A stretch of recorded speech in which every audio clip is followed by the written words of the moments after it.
About 6 years ago, when I was around 12 and my brother was 26, he took me on a backpacking trip in northern Alabama, specifically the Sipsey Wilderness for those familiar with the area. He had already been serving in the United States Army for several years and was preparing to deploy to the Middle East for what I believe was his second tour. It is also worth noting that he was a Green Beret and had recently completed Robin Sage, the final exercise in the Army Special Forces qualification course.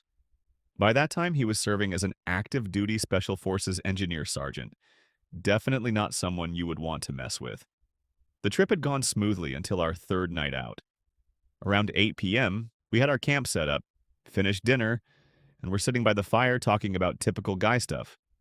Guns, girls, that sort of thing. Our campsite was nestled about 50 yards from a large stream and another 50 yards downhill from the main trail. The stream, the trail, and our camp formed a rough triangle. Being summertime in Alabama, it was still fairly light out when two men wandered into view. They looked like they were in their late 20s and asked if we had seen any wild hogs while hiking. As it happened, we had seen some farther into the wilderness, so we told them. They were polite enough. My brother referred to them as good old boys. But something about them made me uneasy. They looked rough. Dirty clothes, greasy hair, patchy facial hair. The kind of people you might expect to see in a backwoods thriller. They lingered a little longer than they should have, asking questions that felt too personal. How long we had been out, how long we planned to stay, things like that. It felt like they were sizing us up. Eventually, they said goodbye and walked off. My brother did not seem worried, but I could not shake the uneasy feeling. A few hours later, my brother and I were asleep in our tent when I woke up to the sound of dogs barking. Loud, aggressive, and close, maybe only 100 yards away. I am usually a heavy sleeper, so this startled me. My heart was pounding. I kicked my brother through the sleeping bag and asked if he heard it. He quietly responded, "I'm awake." "They've been getting closer for the past hour. Just stay still and don't make any noise." I was terrified. We also heard human voices, sporadic shouting coming from different directions, though none were approaching. After a few minutes, my brother leaned toward me and whispered, "They are hunting hogs. They use dogs to pin them down, then shoot them." That explanation helped me calm down a little, and I eventually managed to fall back asleep. Later, my brother told me that hunting at night like that was highly suspicious, but at the time, he just wanted to keep me calm. Around 2 a.m., I woke again, this time to my brother gripping my shoulder. He said, "Wake up. Put your shoes on. Follow me and be as quiet as you can." I could still hear the dogs and voices, farther away now, but still close enough to feel threatening. Without asking questions, I did as he said.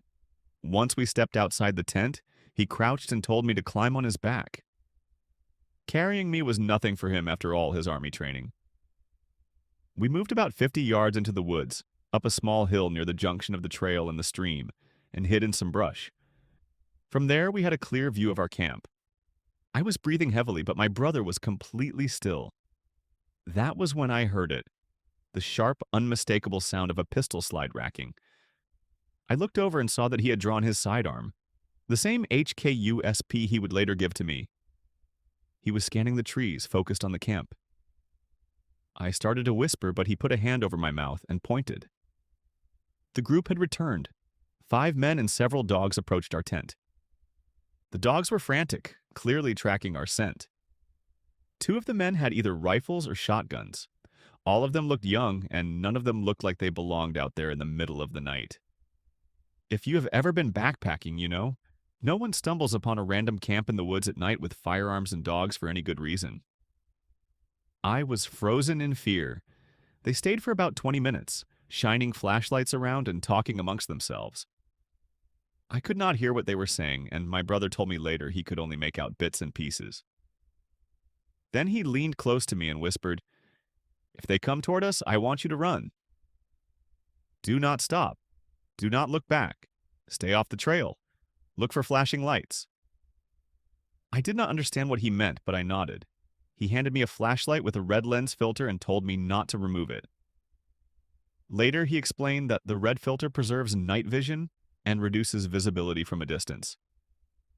I was still terrified, but strangely, I also felt something like confidence. He trusted me to follow through if things went bad. We laid there for a while longer. Then, without warning, one of them shouted, "Where y'all at?" And they started firing blindly into the woods. My brother grabbed me and pulled me down behind the crest of the hill, throwing his body over mine. Thankfully, we were high enough up that the shots couldn't reach us. They fired 5 or 6 more times, then began to walk away. About a minute later, we saw flashing emergency lights cutting through the trees and heard the sound of a siren. While I had been asleep earlier, my brother had called the Forest Service using a satellite phone our family keeps for emergencies. They had dispatched officers and game wardens to our area. Since the Sipsey Wilderness covers more than 25,000 acres, it had taken them a while to reach us. As the group retreated, my brother used the red flashlight to signal the officers and pointed them in the direction the men had gone. The game warden drove off, shining his spotlight through the woods.